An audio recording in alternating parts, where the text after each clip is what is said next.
కార్యక్రమంలో మనము తిరుమల తిరుపతి గురించి, తిరుమల కొండ అంటే శ్రీపర్వతం గురించి, ఆ శ్రీపర్వతం మీద వెలిసిన వరాహ వెంకటేశ్వర స్వామి గురించి, శ్రీనివాస వెంకటేశ్వర స్వామి తత్వం గురించి మనము డాక్టర్ ఆకెళ్ళ విభీషణ శర్మ గారిని అడిగి తెలుసుకుందాం. నమస్కారం గురుగారు. నమస్కారం.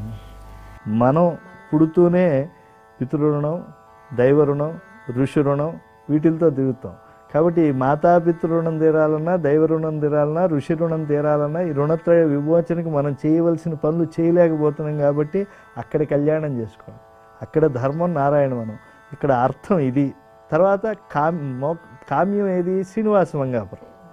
అక్కడికి వెళ్ళి కళ్యాణం చేసుకుంటే కోరికలు తీరుతాయి. శ్రీనివాస మంగాపురం ఆ కళ్యాణది తీరంలో అక్కడే గుండు కొట్టుకునేవాళ్ళు ఒకప్పుడు. కళ్యాణ కట్ట ఇప్పుడు ఇక్కడికి వచ్చేసింది, కానీ కళ్యాణది కట్ట అక్కడ ప్రవహించేది. వివాహాలు అవుతాయి అని శ్రీనివాస మంగాపురంలో ప్రతీతి ఉంది కదా. తర్వాత మోక్షం ఇచ్చే జనార్దనాథ్. ఈ 4 క్షేత్రాలు అయ్యాయి కదా, ధర్మ అర్థ కామ మోక్షాలు, సంకల్పము, ఆశీర్వచనం. ఇవన్నీ కూడా తెలియాలండి భక్తులకి. తిరుమల యాత్రా విధానం నాగలాపురం, తిరుచానూరు, తర్వాత నారాయణవనం, అప్పులేయగుంట, ఆ తర్వాత వచ్చి శ్రీనివాస మంగాపురం, తిరుమల. ఇది తిరుమల యాత్ర పూర్ణమయ్యే. వివాహాలు అవుతాయి అని అంటారు కదా, ఈ పద్మావతి కళ్యాణం వింటే దేని గురించి ఆ విధంగా వచ్చింది? వ్యాసులు వారు ఇప్పుడు మీకు ఎప్పుడు కూడా ఋషులు వాళ్ళ తపస్సు తీసుకెళ్ళారు. శంకరులు ఎంతో అక్షరాత్మకమైనటువంటి తపస్సు చేశారు. ఆయనకి ఆలోచన వచ్చింది, భాగవతాక్షరాల్లో కృష్ణ పరమాత్మ నిక్షిప్తం అయిపోయాడు కదా, నా తపస్సు రూపంలో ఉండేటువంటి తపోలక్ష్మి కూడా నాతో వస్తే నాకు మోక్షం రాదు. కాబట్టి ఇది నేను శ్రీశైలంలో ఉంచేస్తాను అని శ్రీశైలానికి ధారపోసేశారు శంకర భగవత్పాదుల వారు ఆయన తపస్సు అంతా. అలాగే వ్యాసులు వారు ఏం చేశారు మరి? ఆయన ఆ తర్వాత కూడా రచన చేశారు. శంకరుల తర్వాత కూడా రచన చేశారు. కొన్ని శంకరులతో వాదించారు ఆయన వచ్చి. అది పెద్ద శంకర విజయంలో భాగం. కాబట్టి వ్యాసులు వారు ఏం చేశారంటే అష్టాదశ పురాణాలు, ఉపపురాణాలు, బ్రహ్మసూత్రములు ఇలాంటివన్నీ ఆయన చేశారు. వేద విభజనం ఇవన్నీ చేశారు కనుక ఆయన తపస్సు అంతా భవిష్యోత్తర పురాణంలో ధారపోశారు. వెంకటాచల మహాత్మ్య భాగంలో ధారపోశారు. మీకు వెంకటేశ్వర స్వామి కథ వైభవం మనకి దొరికేటువంటి ద్వాదశ పురాణాంతర్గతంగా దొరుకుతుంది. కానీ ఈ వరాహ పురాణం, భవిష్యోత్తర పురాణంలోనే కళ్యాణ గాథ ఉంది. వరాహ పురాణంలో కూడా పెద్దగా లేదు, మహిమే. భవిష్యోత్తర పురాణం 14 అధ్యాయాల్లో ఉంది, 80వ అధ్యాయంలో ఫలశ్రుతి ఉంది, ఉమామహేశ్వరాత్మక సంవాదంగా. కాబట్టి ఈ 14 అధ్యాయాల్లో వ్యాసుడు బీజాక్షరాలు నిక్షిప్తం చేశాడు, కళ్యాణ బీజాక్షరాలు. కాబట్టి కళ్యాణం అయి తీరుతుంది. అంటే వాళ్ళకి ఏదైనా తీవ్రమైన గ్రహదోషాలు ఉంటే శ్రీనివాస మంగాపురంలోనే చేయాలి కళ్యాణం. భవిష్యోత్తర పురాణ పఠనం వల్ల ఎక్కడైనా జరుగుతుంది. తప్పులు లేకుండా చదువుకోవాలి. ఎందుకంటే సంస్కృత భాష భారతస్య ప్రతిష్టాద్వే సంస్కృతి సంస్కృతిస్తథ అంటారు. సంస్కృతం సంస్కృతి. ఈ సంస్కృత భాష ఎలా వచ్చింది? మిగతావన్నీ ప్రకృతి నుంచి వచ్చిన భాషలు. సంస్కృతం పరమేశ్వరుడు కైలాసంలో తాండవం చేశారు. ఆ తాండవం ఎప్పుడూ చేస్తూ ఉంటారు ప్రదోషకాలంలో. ఆయన ఆ మహాప్రళయంలో కూడా చేస్తారు. మీరు అమ్మవారి నామాల్లో చెప్తారు కదా, మహేశ్వర మహాప్రాణ మహాతాండవ సాక్షిని అమ్మవారు ఉంటుంది అక్కడ. ఆ నృత్యావసాన సమయంలో ననాద ఢక్కాం నవ పంచవారం, నవ అంటే 9, పంచ 5 కలిపితే 14 సార్లు డబడబడబడమా అని కొట్టారు ఆయన. కొడితే మనలాంటి వాళ్ళకైతే డమడమా ఏదో కొట్టుకున్నారులే అనిపిస్తుంది, కానీ మహర్షులకు తెలుస్తుంది. ఆ పాణిని మహర్షి గ్రహించారు. ఐవున్ అరులుక్ ఏవోంగ్ అయోచ్ హైవరట్ లండ్ యమగణనం జభై ఘడదశ్ జపగడదశ్ కపజడత జడతో కపై శేషసర్ హల్ 14 సూత్రాలు రాసి ఇవి మాహేశ్వర సూత్రములు అన్నారు. పాణిని సూత్రాలు అనలా. పాణిని గారు మళ్ళీ 4 తక్కువ 4000 సూత్రాలుగా రాశారు. దానికి వార్తికం రాశారు, వరరుచి. దాన్ని మహాభాష్యం రాశారు, దానికి పతంజలి ఆదిశేష స్వరూపులు. అప్పుడు ఈ యొక్క భాష ఎక్కడి నుంచి వచ్చింది? పరమేశ్వరుడి నుంచి. అర్ధనారీ శబ్దార్థ స్వరూపులైనటువంటి అర్ధనారీశ్వర తత్వాన్ని ప్రతిఫలింపజేసేది సంస్కృతం. కాబట్టి దాన్ని తప్పులు లేకుండా 3 రోజుల్లోనో 7 రోజుల్లోనో పారాయణం చేసుకుంటే పెళ్ళిళ్ళు అవుతాయి. నేను ఉదాహరణలు దీన్ని నమ్మినటువంటి ఒక డాక్టర్ గారు నా దగ్గరికి వచ్చి వారు పారాయణం చేయించుకున్నారు. వారం రోజుల లోపల వాళ్ళ 2 పిల్లలకి పెళ్ళిళ్ళాయి. ఇప్పుడు మనకి పద్మావతి కళ్యాణం జరిగింది. దేవుడు కుబేరుని దగ్గర అప్పు తీసుకున్నాడు అన్నారు. అప్పు ఎందుకు తీసుకోవాల్సి వచ్చింది? ఆయన దగ్గర లక్ష్మీదేవి ఉంది కదా. ఆయన దగ్గర వ్యూహలక్ష్మిగా ఉంది, అవును. వ్యూహాత్మకమైన లక్ష్మి. ఆవిడ పూర్ణలక్ష్మి కాదు, ఒక కళ విడిపడి ఉంది, లౌకికమైన లక్ష్మి విడిపడి ఉంది. ఆ లౌకిక విడిపడినటువంటి లక్ష్మి తీసుకోవాలి అనేటువంటి విషయాన్ని ఆయన కుబేరుడికి కూడా ఇచ్చింది ఎవరండి? ఈశ్వరుడే ఇస్తాడు. దానిలో ఒక లీలగా ఆయన దగ్గర నుంచి తీసుకున్నాడు. కలియుగాంతం వరకు కూడా ఆయన తీసుకుంటాడు. ఒక్క విషయం గ్రహించాలి, ఆయనలో నల్లధనం ఉంది కదా అని నల్లధనం తీసుకోడండి. వేదం కన్నా కూడా స్వేదాన్ని నమ్ముకున్నటువంటి వాడు తన కష్టాన్నంతా కూడా ఆయన చాలా నమ్ముకుని, ఒక్క రూపాయి వడ్డీ కాసులు వాడు అంటంలో పరమార్థం అదే. ఒక రూపాయి వేస్తే లక్ష్మితో చెప్తాడు ఆయన రహస్య సంభాషణలు, లక్ష్మి నేను ఈ వేసే ఈ లక్షలను నేను ప్రీతితో అందుకుంటున్నానా? ధర్మకార్యాలు వినియోగపడతాయి, కానీ నేను చెయ్యి పెట్టి ఒక రూపాయి తీసుకుంటా. అది ఎప్పుడు అనంటే ఎవరు తన స్వేదాన్ని నమ్ముకుని నడిచి వచ్చి ఎటువంటి ఈ యొక్క ఆభిజాత్యాలు అహంకారాలు భుజికీర్తులు లేకుండా వచ్చి నా పాదాలను నమస్కరించాను అని తృప్తిగా ఒక క్షణం నన్ను చూసి చాలీ దర్శనం అని వెళ్ళిపోయే వాళ్ళు ఉంటారు. అది తీసుకుంటాడు. అది కుబేరుడికి వడ్డీగా చెల్లిస్తాడు. పద్మావతి కళ్యాణం జరిగింది అని అనుకుంటున్నాం కదా, మరి పైన శ్రీదేవి భూదేవి కళ్యాణం చేపిస్తున్నాం మనం రోజు. ఇది ఎందుకు వచ్చిందంటారు? నారాయణవనంలో స్వామి కళ్యాణం జరిగింది అని చెప్పి వెంకటాచల మహాత్మ్యం స్పష్టంగా చెప్తోంది. అక్కడ పద్మావతి అమ్మవారు పల్లకిలో వచ్చారు. అవి వచ్చినటువంటి ఆవిడ్ని కులుకగా నడవరో కొమ్మలాల జలజల రాలిని జాజులు మాయమ్మకు అని అన్నమయ్య అభివర్ణించారు. అంటే బిరుసు బోయిలు నడిచి తీసుకొస్తే ఆయనకి నచ్చలేదు. అమ్మాయిలు తేవాలి, వాళ్ళు అప్సరో స్త్రీలు తేవాలి. వాళ్ళు తెస్తూ ఉంటే కోపం వచ్చిందండి అన్నమయ్యకి. మీరు ఆ వయ్యారంగా యవ్వన గర్వంతో నడుస్తున్నారు, కులక్కుండా నడవండే మీ మొహం మండ. జలజల రాలిని జాజులు మాయమ్మకు 7 మల్లెలు ఎత్తు సుకుమారి మా అలమేలు మంగమ్మ. ఆమె కురులు రాలిపోతున్నాయి, నిన్నుదురు చెమరుస్తోంది, ఆ ముంగురులు రాలి మొహం మీద పడుతున్నాయి. అదేమిటది? కర్పూర హారతి ఇస్తున్నారు. అమ్మ కర్పూర హారతి ఇవ్వద్దు, ముత్యాలతో నివాళులు ఇవ్వండి. ఇలాగా ఆయన అమ్మ వచ్చేప్పుడు అభివర్ణించారు. పద్మావతి దేవితో కళ్యాణం జరిగింది. కాటూరు వెంకటేశ్వరరావు మాస్టర్ అని శ్రీనివాస్ కళ్యాణం అని చిన్న పుస్తకం రాశారు, మన దేవస్థానం ముద్రణలో ఉంటుంది, చదవండి. వరుణుడు నీటి కావళ్ళు మోసేట. ఎందుకని? అయిపోతే ఆయనే వర్షించి తేగలడు కాబట్టి. అగ్నిదేవుడు ఆ కళ్యాణంలో ఆయన వంటలు చూసే బాధ్యతను పొందాడు బ్రహ్మగారి ద్వారా. అలాగే మనకి కుమారస్వామి అందరినీ ఆహ్వాన పత్రికలు ఇచ్చాడు. ఎందుకంటే 6 ముఖాలు. కోడలను పిలిస్తే అత్తగారికి కోపం రావచ్చు, మామగారికి ఒకేసారి 6గురిని పిలిస్తే ఏ వివాదం ఉండదు. ఇలాగే ఎవరెవరికి ఏ బాధ్యతలు, సరస్వతీదేవికేమో అందరికీ జపమాలలు ఇవ్వటం, ఇలాగా బాధ్యతలు ఇచ్చారు. కళ్యాణం జరిగింది. కళ్యాణాంతంలో ఒక అద్భుతమైన ఘట్టం జరిగింది. పెళ్లి కొడుకు పెళ్లి కూతురు ముందు భోజనం చేసేయటం సంప్రదాయం కాదు. వివాహంలో పెద్దవారికి ఇవ్వాలి. ఇప్పుడు స్వామి కన్నా పెద్దవాళ్ళు ఎవరు? ఇప్పుడు అఖిలాండ కోటి బ్రహ్మాండ నాయకుడు ఆది మధ్యాంతరహితుడు లీలగా పద్మావతిని ఆయన కరగ్రహణం చేస్తున్నాడు. ఆయనకన్నా పెద్దవాళ్ళు అక్కడ రావాలి. బ్రహ్మగారు నేను పెళ్లి చేస్తానండి అని ఆయన తప్పించుకున్నాడు. బ్రహ్మగారిని నేను పెద్దవాడిని కాదు, వేరే వాళ్ళని. సప్తఋషులు దూరంగా వెళ్ళిపోయారు. దిక్పాలకులు అసలు కనబడటం మానేశారు. వీడు పెద్దవాడు అనుకుంటున్నాడా అని చెప్పి. ఎందుకంటే స్వామి ఆజ్ఞలకి భయపడి వాళ్ళ కర్మలు చేసేవాళ్ళు. భీషోదేతి సూర్య భీషోదేతి చంద్రమా అని వేదం చెప్తుంది. భయపడేవాళ్ళు వాళ్ళు. ఇలాగా అందరూ వెళ్ళిపోతున్నారు. అప్పుడు ఆయన బ్రహ్మగారు వచ్చి అడిగితే, అయ్యా ఈ యుగంలో నేను పెద్దవాడిని కావచ్చు, కానీ పూర్వం ద్వాపరంలో కృష్ణుడు, త్రేతలో రామావతారం, కృతయుగంలో నరసింహస్వామి ఉంది కదా, ఇప్పుడు యోగ నరసింహస్వామి ఆయన. కళ్యాణానికి ముందుగా ఆయన్ని భోజన నివేదన చేయమని ప్రార్థిస్తున్నారే. ఎందుకు? ఆ రోజున ఆయన చెంచులక్ష్మీ దేవతను తొడ మీద కూర్చుని ఆయన చిలిపిగా నవ్వుతూ ఆమెకి గోరుముద్దలు పెడుతూ తాను తిన్నాడు. దీన్ని దర్శించారు అన్నమయ్య.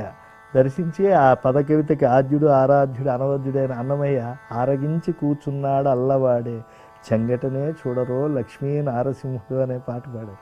ఇప్పుడు ఈ పద్మావతితో కళ్యాణం అయింది. అయిన తర్వాత తిరుమలకి చేరారు, అర్చామూర్తిగా మారారు.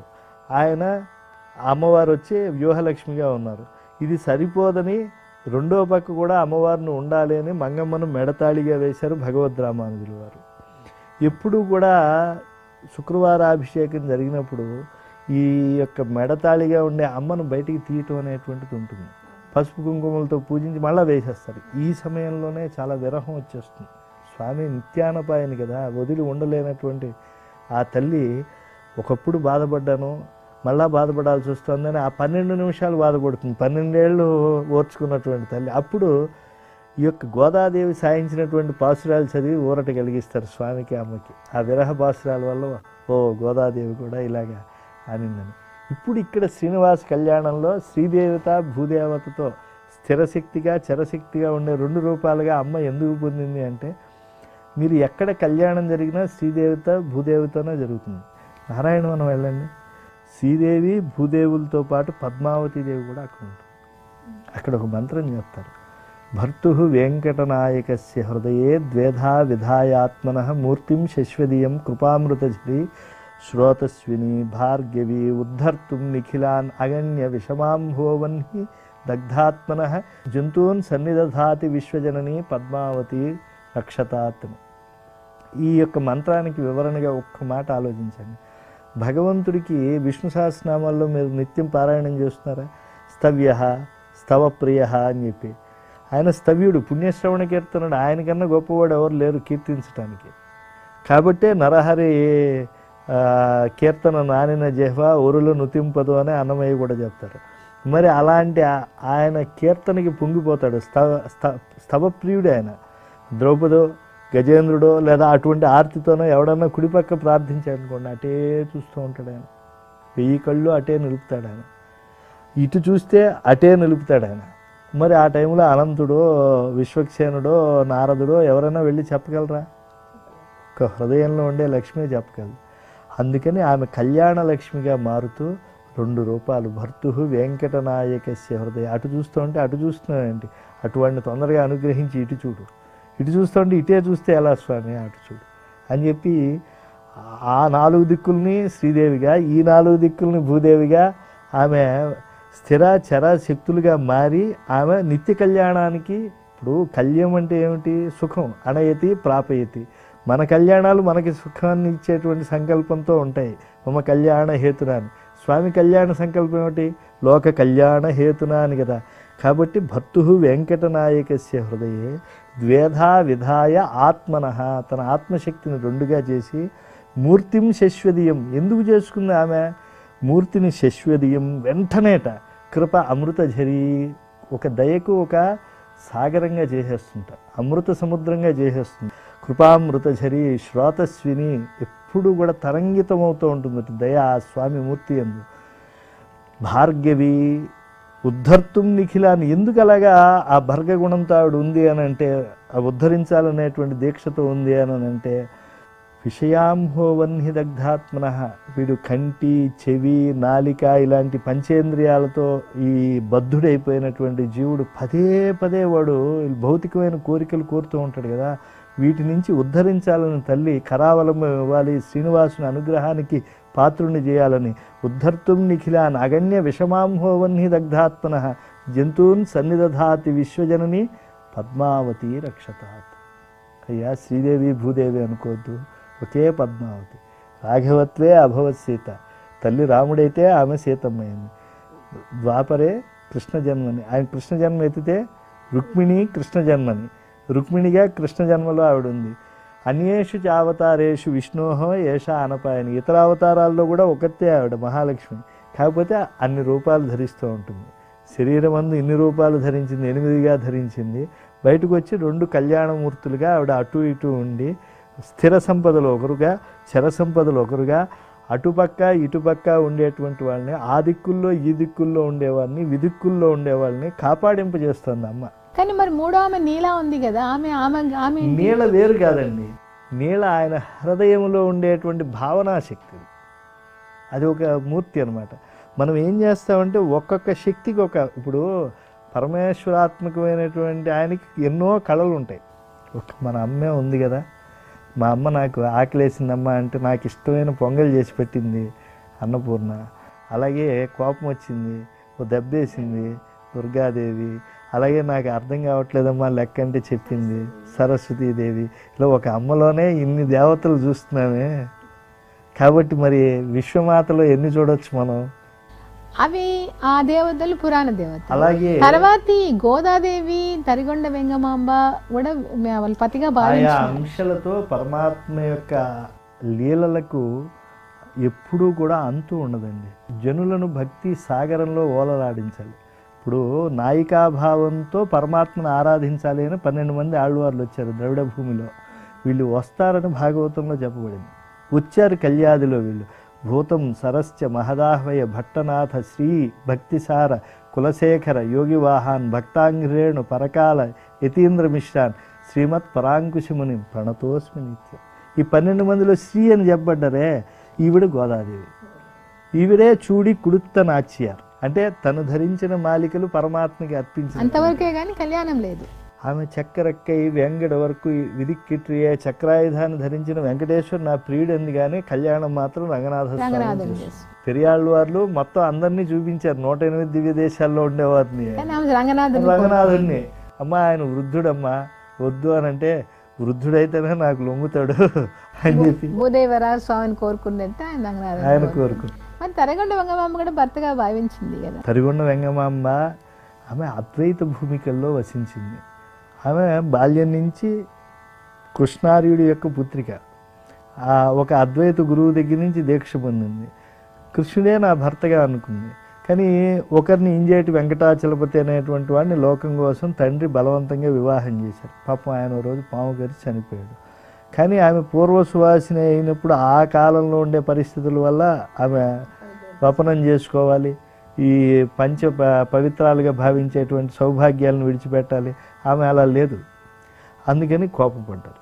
కోపపడితే లౌకికులకి పరమాత్మే సమాధానం చెప్పాడు. ఆ మహాయోగిని ఆమెను జుట్టుబట్టి ఈడ్చినటువంటి వాళ్ళు అసలు ఆ బ్రాహ్మలే తరిగొండలో ఉంటారు.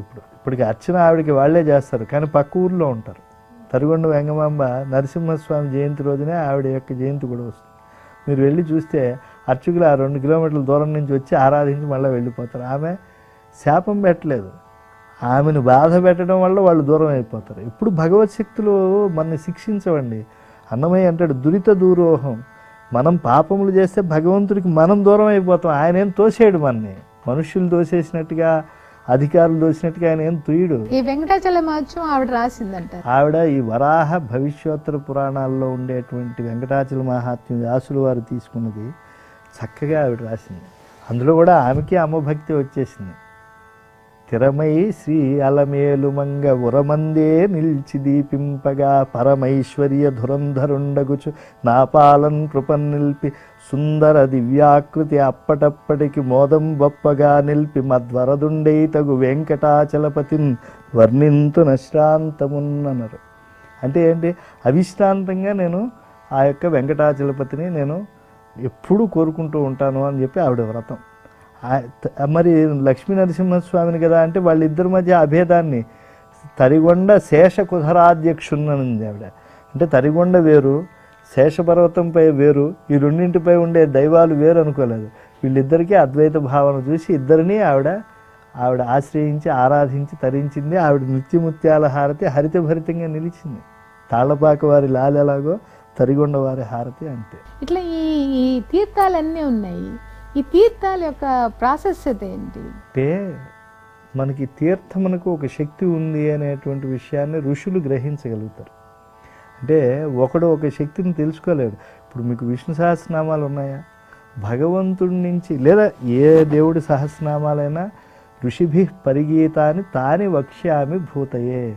నేను ఈ యొక్క భక్తులకు, భూతాలంటే ఏవో భూతం ఆవహించింది అలాంటి భూతం కాదు, అంటే జీవజాలానికి ఆశ్రిత భక్తులకి నేను చెప్తున్నాను. ఇవి ఎవరు నేను రాశాను కాదు, భీష్ముడు చెప్పినటువంటివి కావు, సహదేవుడు ధారణ చేసినవి కావు, పరమాత్మ కృష్ణుని సాక్షిగా లోకంలోకి వచ్చినవి. ఋషిభి పరిగీతాన్ని తాని వక్ష్యామి భూతయ్య. ఋషులు ఒక్కొక్కడు ఒక్కొక్క, ఇప్పుడు నారాయణ అనేటువంటి నామాన్ని ఓ ఋషి దర్శించాడు. ఎలాగా, ఈ నారాయణాత్మకమైనటువంటి శక్తి అంతటా ఉంది అని గ్రహించి ఆ నారాయణ జలముల యందు ఈయన ప్రధానంగా ఉంటాడు అనేటువంటి దృష్టితోనో ఏదో నారాయణ అనే నామం ఇచ్చాడు. దానికి అనేక వ్యాఖ్యానాలు. వాసిదంతే జగత్రయం అనేటువంటి భావనతో ఉండేవాళ్ళు ఈ అష్టాక్షరిని కాదని ద్వాదశాక్షరిని చెప్పారు వాళ్ళు, వాసుదేవ అని. అలాగే విష్ణు అన్నారు, అణువు నుంచి అంతా వ్యాపించినటువంటి వ్యాప్నోతీతి విష్ణు అని. ఇలాగా ఒక్కొక్కటి చెప్పినా కూడా ఈ విష్ణువు యొక్క శక్తులే ఈ నామాలు, విష్ణు శక్తులను తెలియజేసేవే ఈ సహస్రనామాలు. అలాంటివి ఈ నామావళంతా కూడా. కాబట్టి ఈ తీర్థములు కూడా అదృశ్యంగా ఒక్కొక్క శక్తిని ఇస్తాయి.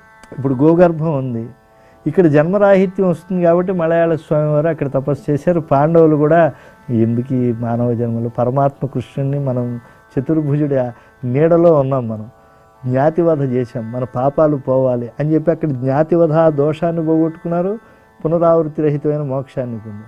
అలాగే తుంగురు తీర్థం ఉంది, అక్కడ స్నానం చేస్తాం మనం. అక్కడ చూడండి ఎంత స్వచ్ఛ జలాలు, కింద ఎక్కడో చిన్న పాము పెడితే 40 అడుగులు పైనుంచి మనకు కనిపిస్తుంది, ఓ చిన్న కప్పపిల్ల కనిపిస్తుంది మనకి. అక్కడ పక్షులు ఎగురుతూ ఉంటే పావురాలు, మన మృదంగ విద్వాంసుల యొక్క మార్దంగిక శబ్దం మనకు వినిపిస్తుంది. సొగసుగా మృదంగ తాళం అంటారే త్యాగరాజస్వామి వారు. అలాగే ఓ చౌరాసియా గారు వాళ్ళ ఫ్లూట్ లాగా ఆ కొండ చర్యల మధ్య గాలి పెడుతూ ఉంటే వినిపిస్తూ ఉంటుంది. అక్కడ ఏంటంటే తుంగురుడు తన భార్య ఆ తీర్థాన్ని విశ్వసించకపోతే ఆమెను శపించాడు, ఆ దోషం పోయింది అక్కడ. కాబట్టి మనకి శాపాది దోషాలు పోతాయి. ఆ తర్వాత మనకి అద్భుతమైనటువంటి భగవంతుణ్ణి పూజించాలనేటువంటి దీక్ష ఏర్పడుతుంది. ఎందుకంటే కోధర్మ సర్వధర్మాణం పరమం ఏమిటి అని అడిగారు. యద్భక్త్యా పుండరీకాక్షం స్తవైరర్చే నరసదా. పుండరీకాక్షిని స్తవం చేయాలి, అర్చన చేయాలి, అదే పరమధర్మము అని చెప్పాడు గంగాపుత్రుడు. కాబట్టి అలాంటి భావాలు రావాలంటే తుంగురు తీర్థం. లేదు కాయరసాయన తీర్థం, శరీరం బాగాలేకపోతే అక్కడ స్నానం చేస్తే స్వాస్థ్యాన్ని పొందినటువంటి వాళ్ళు. శేషతీర్థం, విష్ణు దాస్యం లభిస్తుంది అక్కడ. ఆదిశేషుడు పినతల్లి వినతకి చేసినటువంటి ద్రోహం, కద్రువు పుత్రుడు కదా, పినతల్లికి చేసిన ద్రోహానికి ఆయన రోసి అరణ్యాలకు వెళ్ళి తపస్సు చేసి ఆయన తన శక్తిని ఆ తీర్థంగా చేశాడు అక్కడ. కాబట్టి ఆ శేషతీర్థంలో చేస్తే స్వామి దాస్యమే మనకి పరమావధి అని తెలుస్తుంది. అలాగే పల్గొన తీర్థం ఉంది, ఇలా ఒక్కొక్క రామకృష్ణ తీర్థం ఉంది, ఒక్కొక్క తీర్థానికి ఒక్కొక్క మహిమ ఉంది. చాలా బాగా వెంకటేశ్వర మత్స్యం గురించి ప్రజలతో పంచుకున్నారండి, ధన్యవాదాలు. ఇది ఈనాటి మంత్రమే మా కార్యక్రమం. మనం వెంకటాచల మత్స్యం గురించి ఎన్నో విషయాలు మాట్లాడుకుంటున్నాం, ఇంకొన్ని విషయాలు పై వారంలో మాట్లాడుకుంటాం. ఓం నమో వెంకటేశాయ. అన్నిటిలోటికి మేటి స్వామి పుష్కరిణి అంటారు. ఆమె పుష్కరిణిలో స్నానం చేసిన తర్వాత వరాహ స్వామిని చూసిన తర్వాతే స్వామిని దర్శనం చేసుకోవాలి అంట. ఆ స్వామి పుష్కరిణి ఎలా ఏర్పడింది, దాని కథ ఏంటి? మీరు గంగకి పుష్కరాలు వచ్చాయండి అంటారు. అంటే పుష్కరుడు ఆ బృహస్పతి ప్రచోదితుడై బ్రహ్మ కమండలం నుంచి ఆయన దగ్గరికి వచ్చినవాడు. ఇప్పుడు ఆయన ఒక్కో నదిలో గంగేచి యమునేచి నర్మదే 12 సంవత్సరాలకు ఒకసారి వస్తున్నాడు, మళ్ళా వెళ్తున్నాడు.